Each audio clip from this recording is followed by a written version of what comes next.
هو الذي بعث في الأميين رسولا منهم يتلو عليهم آياته ويزكيهم ويعلمهم الكتاب والحكمة وإن كانوا من قبل لفي ضلال مبين. وقال رسول الله صلى الله عليه وسلم: بعثت معلما. بارك الله لنا ولكم في القرآن العظيم ونفعنا وإياكم بالآيات والذكر الحكيم. اللهم صل على محمد وعلى آل محمد كما صليت على إبراهيم وعلى آل إبراهيم إنك حميد مجيد. اللهم بارك على محمد وعلى آل محمد كما باركت على إبراهيم وعلى آل إبراهيم إنك حميد مجيد.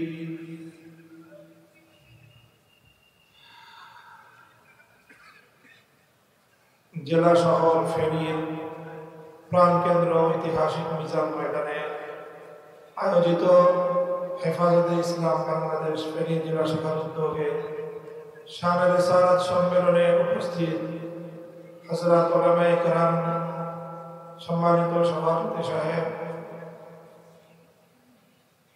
শ্রদ্ধাভাজন আমার মুরব্বী সাহেবান, সমবেত ইসলাম প্রিয় নবী প্রেমিক তাওহীদি মুসলমান ভাই ও বন্ধুগণ, ফেনীর জেলার সর্বস্তরের এলাকাবাসী, জেলার অধিবাসীগণ, দীর্ঘ সময় পর্যন্ত আপনারা আজকের এই ঐতিহাসিক শানে রিসালাত সম্মেলনে হেফাজতে ইসলামের শীর্ষস্থানীয় উলামায়ে কেরামের কাছ থেকে শানে রিসালাতের উপর নবী আকরাম সাল্লাল্লাহু আলাইহি ওয়াসাল্লামের শান এবং মানের উপর, তার সম্মান এবং মর্যাদার উপর বিভিন্ন গুরুত্বপূর্ণ আলোকপাত শুনেছেন। আমাদের করণীয়, আমাদের হৃদয়ের আকুতিগুলো অবশ্যই ইতিমধ্যেই আপনাদের সম্মুখে উচ্চারিত হয়েছে। এখন সম্ভবত সর্বশেষ আমার কিছু কথা বলার পালা। আমি খুব সংক্ষিপ্তভাবে আপনাদের সম্মুখে কাটা কাটা কয়েকটি কথা আলোচ করব। প্রথম কথা, একটি আওয়াজ উঠেছে বাংলাদেশে, সে আওয়াজ হলো বৈষম্য বিরোধী একটি বাংলাদেশ গড়ার প্রত্যয়। বাংলাদেশের সকল শ্রেণীর, সকল পেশার নাগরিক, সব বয়সের মানুষ একটি নতুন বাংলাদেশ দেখতে চায়, একটি নতুন সমাজ দেখতে চায়, যেই সমাজের প্রধান বৈশিষ্ট্য হবে বৈষম্যহীন। আমরা বলতে চাই, একটি সুন্দর সমাজ গড়তে হলে, আলোকিত একটি সমাজ গড়তে হলে এই পৃথিবীতে আল্লাহ পাক রব্বুল আলামিন আলোকিত সমাজের যেই বাতি, যেই চেরাগ, যে নূর আল্লাহ পাক প্রজ্বলিত করেছেন, আল্লাহর প্রজ্বলিত সেই আলোকে উপেক্ষা করে কোনো আলোকিত সমাজ গড়া সম্ভব নয়। আল্লাহর কোরআন বলেছে, ওয়াইন কানু মিন ক্বাবলু লাফি দালালিন মুবিন। আরবের মানুষ তারা এক বিভ্রান্তির মধ্যে ছিল, অন্ধকারের মধ্যে ছিল। আমাদের নবী মুহাম্মদুর রাসূলুল্লাহ সাল্লাল্লাহু আলাইহি ওয়াসাল্লাম কিছু কর্মকাণ্ডের মাধ্যমে, কিছু কর্মসূচির মাধ্যমে তিনি সেই জাহেলি সমাজ ব্যবস্থাকে অন্ধকার থেকে তিনি আলোর দিকে নিয়ে এসেছিলেন। ভ্রান্তির পথ থেকে তিনি হেদায়েতের পথের দিকে জাতিকে, সমাজকে পরিচালিত করেছিলেন। আমরা স্পষ্ট ভাষায় বলি, পৃথিবীর ১৫০০ বছরের ইতিহাস কথা দায়িত্বহীনভাবে প্রমাণ করে এই জাতি ধর্ম বর্ণ নির্বিশেষে গোটা বিশ্ব ব্যবস্থাকে যদি আলোর পথে ফিরিয়ে আনতে হয়, হেরার গুহায় প্রজ্জ্বল সেই মশালের আলো ছাড়া ভিন্ন কোনো পথে সারা পৃথিবীকে আলোকিত করা সম্ভব নয়। এজন্য আমাদের প্রত্যয়, আমাদের অঙ্গীকার, আমাদের প্রচেষ্টা, আমাদের সাধনা, আমাদের সংগ্রাম, আমাদের লড়াই, আমরা মুহাম্মদুর রাসূলুল্লাহ সাল্লাল্লাহু আলাইহি ওয়াসাল্লামের আনিত কর্মসূচির ভিত্তিতে আমরা আমাদের এই সমাজকে আলোকিত সমাজ হিসেবে বিনির্মাণ করব ইনশাআল্লাহ। রাসূল সাল্লাল্লাহু আলাইহি ওয়াসাল্লামের যে মূল কাজ, কোরআনে পাকের সূরাতুল বাকারা এবং সূরাতুল জুমআর মধ্যে একটু সিরিয়ালের ব্যতিক্রমে একই কথা দুই আয়াতের মধ্যে বর্ণনা করা হয়েছে যে আল্লাহর নবী কিভাবে একটি অন্ধকার সমাজে আলো জ্বালিয়েছিলেন, একটি অন্ধকার জাতিকে, অন্ধকারে নিমজ্জিত একটি জাতিকে আলোকোজ্জ্বল রাজপথে তিনি পরিচালিত করেছিলেন। তার মূল রহস্য কোরআনে পাকের এই আয়াতের মধ্যে বর্ণিত হয়েছে, যেখানে মাকসাদে বিরসাতে নবী রাসূল সাল্লাল্লাহু আলাইহি ওয়াসাল্লামের আগমনের মূল উদ্দেশ্য আল্লাহ পাক রব্বুল আলামিন বর্ণনা করেছেন। আমরা জানি, আমি লম্বা আলোচনায় যাব না, খুবই সংক্ষিপ্ত কথা, সার কথা যেটা কোরআনে পাকের এই আয়াতগুলোর দীর্ঘ ব্যাখ্যা তাফসীর আলোচনা হয় তাফসীরুল কোরআন মাহফিলে, তাফসীরুল কোরআনের দর্সে দীর্ঘ আলোচনা হয়। ইয়াতলু আলাইহিম আয়াতিহি ওয়া ইউযাক্কিহিম ওয়া ইউআল্লিমুহুমুল কিতাব ওয়াল হিকমা। সার কথা হলো আল্লাহর নবী শিক্ষার মাধ্যমে, আল্লাহর নবী শিক্ষার মাধ্যমে বর্বর জাতিকে মানবিক জাতিতে রূপান্তরিত করেছিলেন। আল্লাহর নবী শিক্ষার মাধ্যমে অন্ধকারকে দূর করে আলো প্রজ্বলিত করেছিলেন। আল্লাহর নবী শিক্ষার মাধ্যমে আইয়ামে জাহিলিয়াতকে ইসলামের ইনসাফ এবং সাম্যের দ্বারা পৃথিবীকে ভরে দিয়েছিলেন। আজও আমরা কথাই বলতে চাই, যদি বর্তমান একটি সমাজকে আমরা ভেঙে নতুন সমাজ নির্মাণ করতে চাই, আল্লাহ রাসূল সাল্লাল্লাহু আলাইহি ওয়াসাল্লাম যেই সময়ে নবুয়ত প্রাপ্ত হয়েছিলেন, যেই সময়ে তিনি তার কার্যক্রম শুরু করেছিলেন, সেই সময়টা ছিল আইয়ামে জাহিলিয়াত। আর আজকে আমরা বাংলাদেশে যেই সময়কে অতিক্রম করে নতুন একটা সভ্যতা, নতুন এক বাংলাদেশ, নতুন একটি সমাজ গড়ার স্বপ্ন দেখছি, আমরা সেই সময়টা অতিক্রম করে এসেছি। সেটার নাম হলো আওয়ামী জাহিলিয়াত। আইয়ামে জাহিলিয়াত থেকে যেভাবে, যেই প্রক্রিয়ার মধ্য দিয়ে রাসূল আকরাম সাল্লাল্লাহু আলাইহি ওয়াসাল্লাম সে জাতির উত্থান ঘটিয়েছিলেন, আমাদেরকেও সেই একই প্রক্রিয়ার মধ্য দিয়ে আওয়ামী জাহিলিয়াতের এই বর্বরতার হাত থেকে আমার দেশ এবং সমাজকে পুনরুদ্ধার করতে হবে।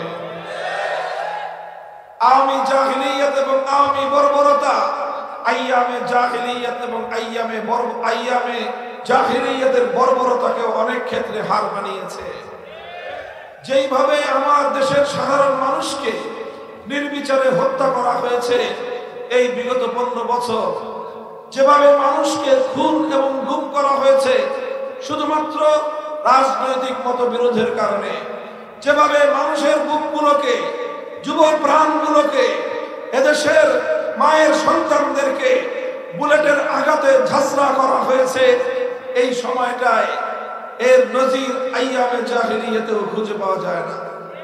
সংগ্রামী সাথী ও বন্ধুগণ, এজন্য আমরা স্পষ্ট ভাষায় বলতে চাই, আইয়ামে জাহিলিয়াত থেকে সমাজের উত্থান ঘটাতে মুহাম্মদ আরবি সাল্লাল্লাহু আলাইহি ওয়াসাল্লামের শিক্ষার যেমন বিকল্প ছিল না, আজ এই আওয়ামী জাহিলিয়াতকে দূর করে সমাজের রন্ধ্রে রন্ধ্রে প্রবিষ্ট বর্বরতা, অসভ্যতা, হিংস্রতা এবং হায়নাপনাকে দূর করে সমাজ প্রতিষ্ঠা করতে হলে আল্লাহ রাসূল সাল্লাল্লাহু আলাইহি ওয়াসাল্লামের শিক্ষা ব্যবস্থাকে সমাজে গুরুত্ব সহকারে প্রবিষ্ট করতে হবে।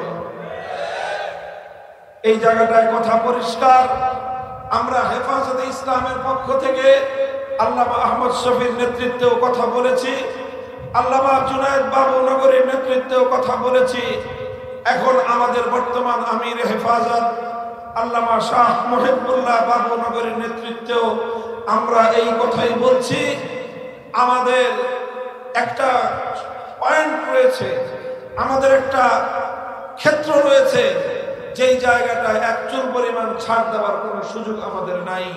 সেটা হলো আমার জাতির শিক্ষা ব্যবস্থা।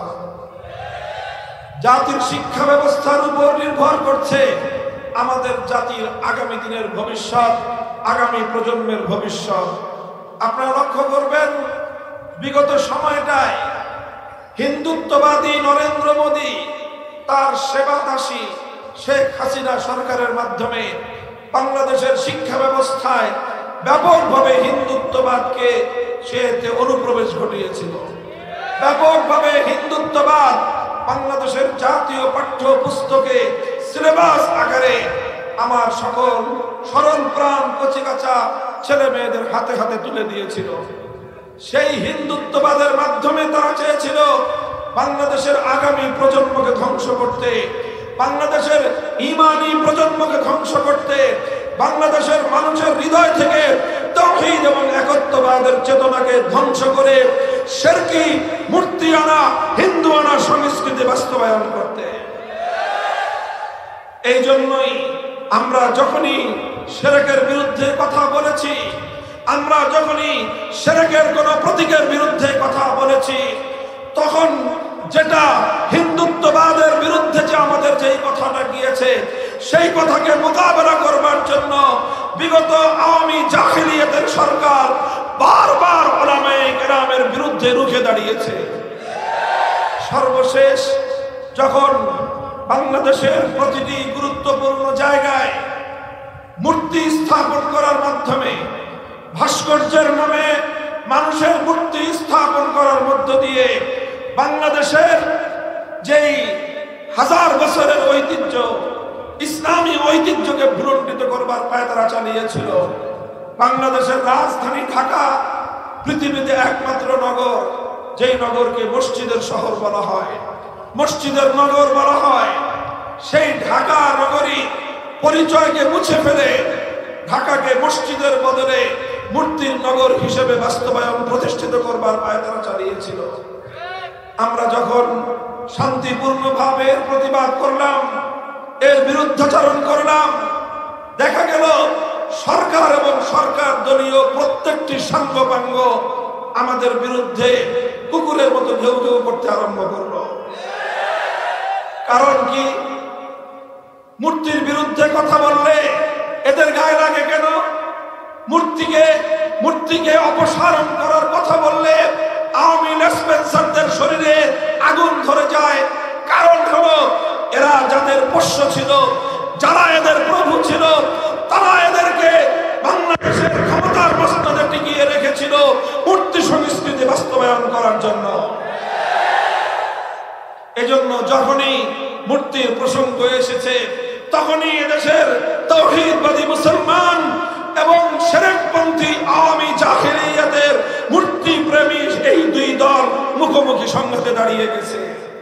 মুহতারাম হাজিরিন, আমরা বলেছি তখনই, আজও বলছি, হিন্দু সম্প্রদায়, সংখ্যালঘু সম্প্রদায় যারা যারা রয়েছে, নিজ নিজ ধর্মীয় উপাসনালয়গুলোতে যার যার ধর্ম পালন করবে, সেখানে তাদের ধর্ম পালনে নির্বিঘ্নতা সৃষ্টি করা, তাদের সেই ধর্ম পালনে নিরাপত্তা তৈরি করা, নিরাপত্তা দেওয়া বাংলাদেশের রাষ্ট্রের জিম্মাদারি এবং দায়িত্ব। রাষ্ট্র যদি সে দায়িত্ব পালনে দুর্বলতা অনুভব করে, এদেশের আলেম সমাজ, এদেশের ইসলামপন্থীরা, বিশেষ করে হেফাজতে ইসলাম বাংলাদেশ রাষ্ট্র এবং সরকারকে এক্ষেত্রে সহযোগিতা করতে প্রস্তুত। হিন্দুদের মন্দিরের মূর্তি এটা আমাদের আলোচ্য বিষয় নয়। আমাদের আলোচ্য বিষয় হলো মুসলিম সমাজে মুসলমানদের জাতীয় স্থান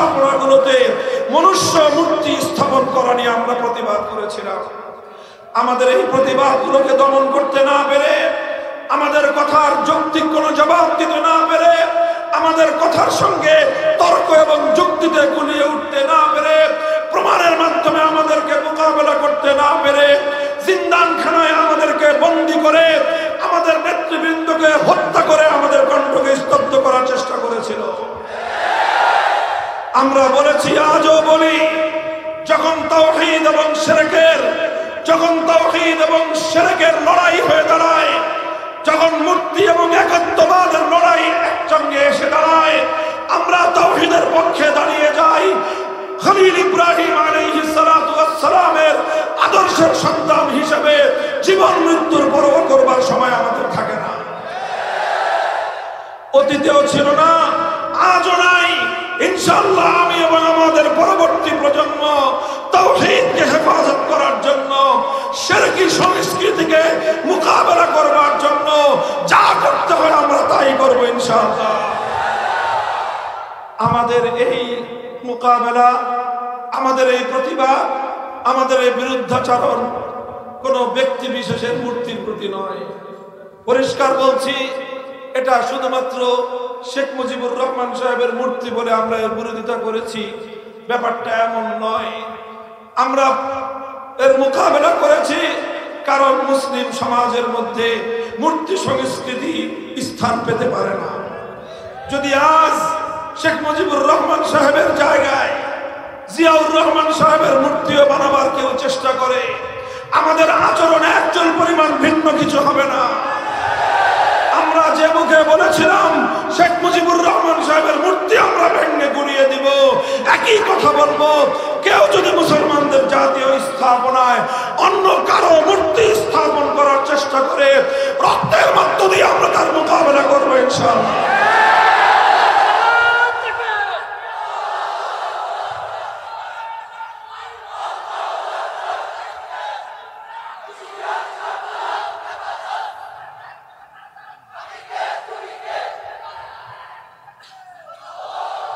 মুহতারাম হাজিরিন, এই হলো আমাদের প্রথম বক্তব্য। বিগত স্বৈরাচারী শেখ হাসিনা বিশেষ করে আমার সঙ্গে যে আচরণ করেছে, এই মূর্তি ইস্যুকে কেন্দ্র করে, ভাস্কর্য ইস্যুকে কেন্দ্র করে, আর একটা হলো বাবরি মসজিদ ইস্যুকে কেন্দ্র করে, এই দুটো ছিল আমার অপরাধ। আমার অপরাধ ছিল প্রথম, আমি হাজার বছরের মুসলমানদের ঐতিহ্য, 500 বছরের প্রাচীনতম মসজিদ বাবরি মসজিদ শহীদ করার পর আমার বাবা শাইখুল হাদিস আল্লামা আজিজুল হক রহমতুল্লাহ আলাইহি সেই বাবরি মসজিদ পুনর্নির্মাণ করার জন্য অযোধ্যা অভিমুখে লং মার্চ করেছিলেন। গোটা বিশ্ব জনমতকে তিনি সংগঠিত করেছিলেন। আন্তর্জাতিকভাবে বাবরি মসজিদের পক্ষে সারা দুনিয়ার মুসলমানরা সোচ্চার হয়ে উঠেছিল সেদিন। এটা 1992-93 সালের ঘটনা।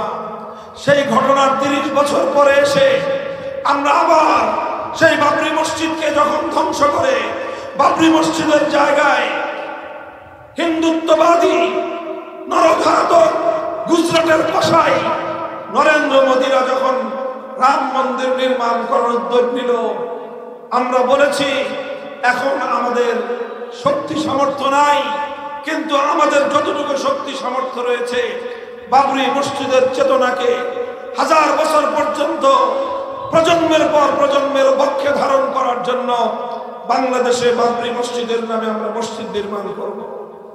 এখান থেকে আগামী প্রজন্মের হৃদয়ে বাবরি মসজিদের ইতিহাসকে চির জাগরুক রাখবার চেষ্টা করব।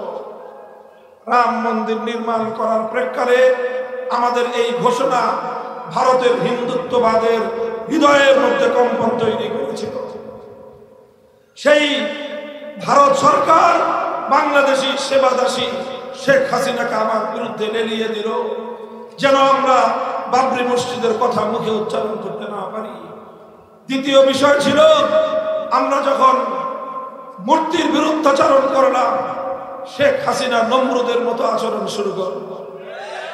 ঠিক একই খলিল ইব্রাহিম আলাইহিস সালাতু ওয়াস সালাম যখন নমরুদের মূর্তির বিরুদ্ধাচরণ করেছিলেন, নমরুদ ইব্রাহিম আলাইহিস সালামের সঙ্গে যে আচরণ করেছিল, আজকের যুগের নব্য নমরুদ ফের এই শেখ হাসিনা আমার সঙ্গে ঠিক একই আচরণ করেছে। মূর্তির বিরুদ্ধাচরণ করার কারণে নমরুদ হযরত ইব্রাহিম আলাইহিস সালামকে অগ্নিকুণ্ডে নিক্ষেপ করে তার বিরুদ্ধে কঠিন শাস্তির ব্যবস্থা করেছিল। শুধু অগ্নিকুণ্ডে নিক্ষেপ করে ক্ষান্ত হয়নি, নমরুদ হযরত ইব্রাহিম আলাইহিস সালামকে অগ্নিকুণ্ডে নিক্ষেপের আগে ওনার শরীর থেকে সম্মান এবং সম্ভ্রমের কাপড় খুলে নিয়ে ওনাকে বিবস্ত্র করে ফেলেছিল। অপমান করতে চেয়েছিল, লাঞ্ছিত করতে চেয়েছিল। নমরুদের আজকের দোসর শেখ হাসিনাও আমাদের বিরুদ্ধে এই মূর্তির বিরুদ্ধাচরণ করার কারণে জাতির সামনে আমাদেরকে বিবস্ত্র করবার চেষ্টা করেছে, আমাদেরকে লাঞ্ছিত করবার চেষ্টা করেছে, অপমানিত করবার চেষ্টা করেছে। ওয়ালিল্লাহিল ইজ্জাতু ওয়া লিরাসূলিহি ওয়া লিল মুমিনিন। ইজ্জত দেওয়ার মালিক একমাত্র কে? তুইজ্জু মান তাশা ওয়া তুযিল্লু মান তাশা। আল্লাহ যাকে চান তাকে ইজ্জত দেন, আর আল্লাহ যাকে চান তাকে লাঞ্ছিত করেন। প্রশ্ন ছিল যেহেতু তাওহীদ এবং শিরকের, প্রশ্ন ছিল যেহেতু একত্ববাদ এবং শিরকের, সুতরাং আমরা মাথা নত করি নাই। আমরা একত্ববাদের দাবির উপর অটল এবং অটুট ছিলাম, অবিচল ছিলাম। শেখ হাসিনা তার সমস্ত রাষ্ট্রীয় শক্তি নিয়ে আলেম সমাজকে, হেফাজতে ইসলামকে দমন করার চেষ্টা করেছিল। আমাদেরকে জেলে পুরতে পেরেছে, আমাদের আল্লামা বাবু নগরীকে হত্যা করে শহীদ করতে পেরেছে, আল্লামা আহমদ শফিকে শহীদ করতে পেরেছে, আল্লামা নূর হোসেন কাসিমীকে শহীদ করতে পেরেছে, ১,৫০০ উলামায়ে কেরামকে কারাগারে বন্দী করতে পেরেছে, আমাদের শতাধিক প্রাণ হত্যা করতে পেরেছে, কিন্তু হেফাজতে ইসলামকে দমন করতে পারে না। হেফাজতে ইসলাম ছিল, হেফাজতে ইসলাম আছে, হেফাজতে ইসলাম বাংলাদেশে থাকবে ইনশাআল্লাহ। কথা বলেন ঠিক না বেঠিক? কাজেই আমাদের কথা পরিষ্কার। আজ হিন্দুত্ববাদের জায়গায় নতুন করে আমরা দেখছি নাস্তিক্যবাদ আমাদের জাতীয় শিক্ষা ব্যবস্থায় অন্তর্ভুক্ত করার একটা পায়তারা চলছে। আমরা অন্তর্বর্তীকালীন সরকারকে স্পষ্ট বার্তা দিয়ে দেই, আমরা আপনাদেরকে সহযোগিতা করছি। আমরা চাই আপনারা যেন কোনোভাবেই ব্যর্থ না হন, কারণ আপনারা ব্যর্থ হলে আবার নতুন করে ফ্যাসিবাদ বাংলাদেশে পুনর্বাসিত হওয়ার সুযোগ পাবে। আর আপনারা সফল হলে এই ফ্যাসিবাদের কবর স্থায়ীভাবে রচিত হয়ে যাবে। কিন্তু মনে রাখবেন, যদি কেউ এই সুযোগ নিয়ে, আমাদের এই উদারতার সুযোগ নিয়ে নাস্তিক্যবাদের জায়গায়, জাতীয় শিক্ষা ব্যবস্থায় হিন্দুত্ববাদের জায়গায় নাস্তিক্যবাদকে নতুন করে অন্তর্ভুক্ত করার চেষ্টা করে, হেফাজতে ইসলাম বাংলাদেশ নীরব থাকতে পারবে না, প্রয়োজনে আবার শাপলা চত্বরে যাবে।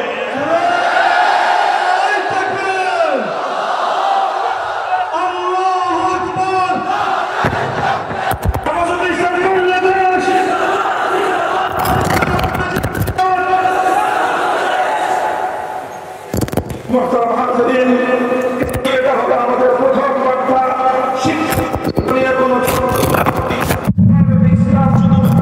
বাংলাদেশের আল্লাহ নবীর সমাজ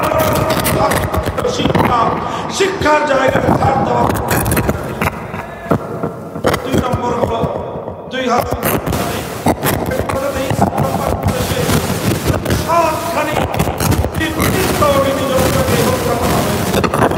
শহীদ করা হয়েছে। ঠান্ডা মাথায় গুলি করে, লক্ষ লক্ষ রাউন্ড গুলি করে হেফাজতের অগণিত নেতা কর্মীকে পঙ্গু করে দেওয়া হয়েছে, কারো চোখের আলো কেড়ে নেওয়া হয়েছে, কাউকে জীবনের তরে পঙ্গু করে দেওয়া হয়েছে, অসংখ্য মায়ের বুক খালি করা হয়েছে। আমরা সব মেনে নিয়েছি। আমাদের প্রধান দাবি ছিল আল্লাহ নবীর ইজ্জতের হেফাজত চাই। আল্লামা আহমদ শফী যে দাবি করে এসেছিলেন, সেই দাবি আজ আমরা পুনর্বার উচ্চারণ করছি। সেটা হলো আল্লাহ নবীর বিরুদ্ধে কোনো কটূক্তি আমরা বাংলাদেশে বরদাস্ত করব না। আল্লাহ নবীর বিরুদ্ধে যদি কোনো কুলাঙ্গার কটূক্তি করে, তাহলে মান সাব্বা নাবিয়্যান ফাকতুলু, নবীর বিরুদ্ধে কুলাঙ্গার কটূক্তিকারী, আমার নবীর বিরুদ্ধে বিশুদ্ধ তিরস্কার যে করবে তার একমাত্র শাস্তি হলো মৃত্যুদণ্ড, তার একমাত্র শাস্তি হলো তার গর্দান উড়িয়ে দাও। নবীর দুশমনকে শাস্তি দেওয়া রাষ্ট্রের দায়িত্ব, নবীর দুশমনকে শাস্তি করা দায়িত্ব বিচার ব্যবস্থার, নবীর দুশমনকে মৃত্যুদণ্ড দেওয়া দায়িত্ব হলো বিচার বিভাগের। কিন্তু রাষ্ট্র যদি সে দায়িত্ব পালন করতে ব্যর্থ হয়, বিচার বিভাগ যদি নবীর দুশমনের গলায় ফাঁসির দড়ি ঝুলাতে ব্যর্থ হয়, আল্লাহর নবীর কোন পেয়ারা উম্মত, নবীর কোন আশিক উম্মত যদি নবীকে কটাক্ষকারীকে হত্যা করে, নবীকে কটাক্ষকারীকে খতম করে দেয়, এর বিচার করবার কোন অধিকার রাষ্ট্র এবং বিচার বিভাগের না।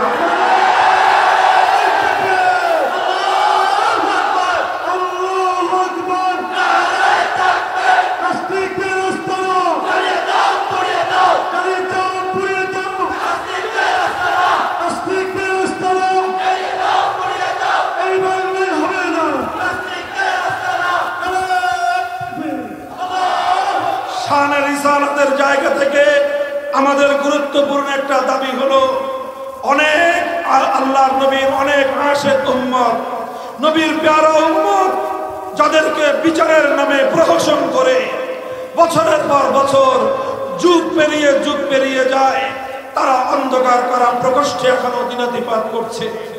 এই সকল আল্লাহর নবীর সাচ্চা প্যারা উম্মত, নবীর সত্যিকার আশিক উম্মত যারা কারাগারে বন্দী আছে, শীর্ষ সন্ত্রাসীরা সব মুক্তি পেয়ে গিয়েছে, হাজার হাজার শত শত নিরপরাধ মানুষের রক্তের দাগ যাদের হাতে লেগেছিল, অনেক সন্ত্রাসীরা মুক্তি পেয়ে যায়। কিন্তু আমার নবীর আশিক উম্মতরা কারাগার থেকে মুক্তি পায় না। বাংলাদেশের জন্য এর চেয়ে কোনো লজ্জাজনক বিষয় হতে পারে না। এই জন্য প্রয়োজনে আইন সংশোধন করুন। আমরা দেখেছি 2013 সালে কিভাবে শাহবাগে নাটক করে আইন সংশোধন করে তারপরে বিচারের ব্যবস্থা করা হয়েছে। আমরা বাংলাদেশে যারা নবীর দুশমনদের বিরুদ্ধে ব্যবস্থা গ্রহণ করে, যারা নবীকে গালি দেওয়ার কারণে তাদের পাওনা এবং প্রাপ্য যারা বুঝিয়ে দেয়, সেই সকল নবীর সত্যিকার আশিক উম্মতদের বিরুদ্ধে কোন ধরনের প্রহসনের বিচার দেখতে চাই না। সাহাবায়ে কেরাম এই ঈমানের উদ্দীপনায়, এই ঈমানের চেতনায় তারা উজ্জীবিত ছিলেন। হযরত সাদ ইবনে আবি ওয়াক্কাস রাদিয়াল্লাহু তাআলা আনহু বলেন, যখন আমি শুনলাম আমার ভাই আল্লাহর নবীর শরীর থেকে রক্ত ঝরিয়েছে, আল্লাহর কসম খেয়ে বলি, ফামা হারিস্তু আলা কতলি আহাদিন কতলি আলা হিসি আলা কতলি আখি উতবা ইবনে আবি ওয়াক্কাস। আমি আমার ভাইয়ের হাতে আল্লাহর নবীর রক্তের দাগ দেখার পর আমি আমার ভাইকে হত্যা করার জন্য যতটা পাগল করা হয়েছি, জীবনে আমি কোনোদিন কোনো মানুষকে হত্যা করার জন্য এতটা পাগল হই নাই। সুতরাং ঈমানের দাবি হলো, যখন কারো মুখে আমার নবীর সম্মানের রক্ত লেগে থাকবে, কারো হাতে যখন আল্লাহর নবীর ইজ্জতের রক্ত লেগে থাকবে, কেউ যখন কলমের দ্বারা, মুখের ভাষার দ্বারা আমার নবীকে আঘাত করবে, আমার নবীকে গালি দিবে, সেই জিভ কেটে ফেলার নাম হলো ঈমান, সেই হাত কেটে ফেলার নাম হলো ঈমান। আমরা বাংলাদেশে আর কোনোদিন আমার নবীর বিরুদ্ধে কোনো কটূক্তি শুনতে চাই না, পড়তে চাই না, দেখতে চাই না।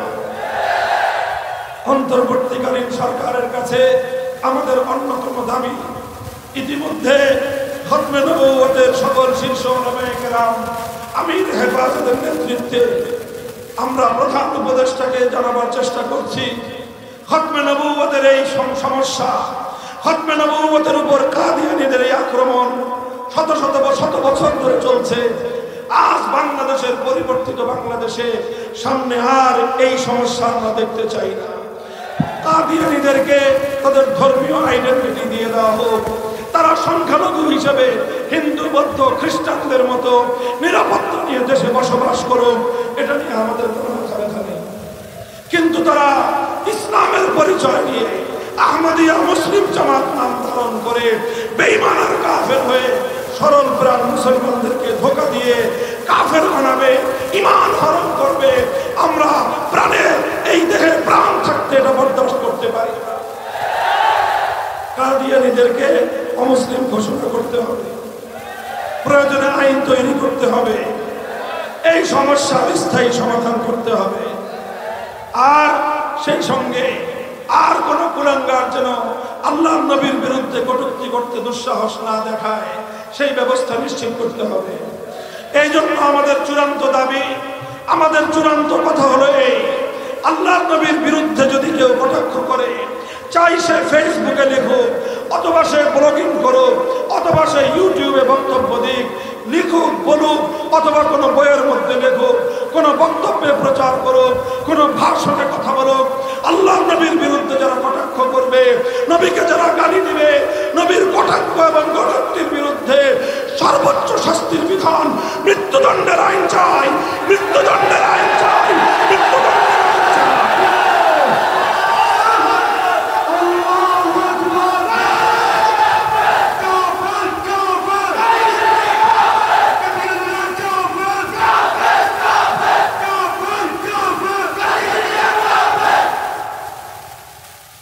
এটার জন্য যা প্রয়োজন ইনশাআল্লাহ আমরা সেই পদক্ষেপ নিব।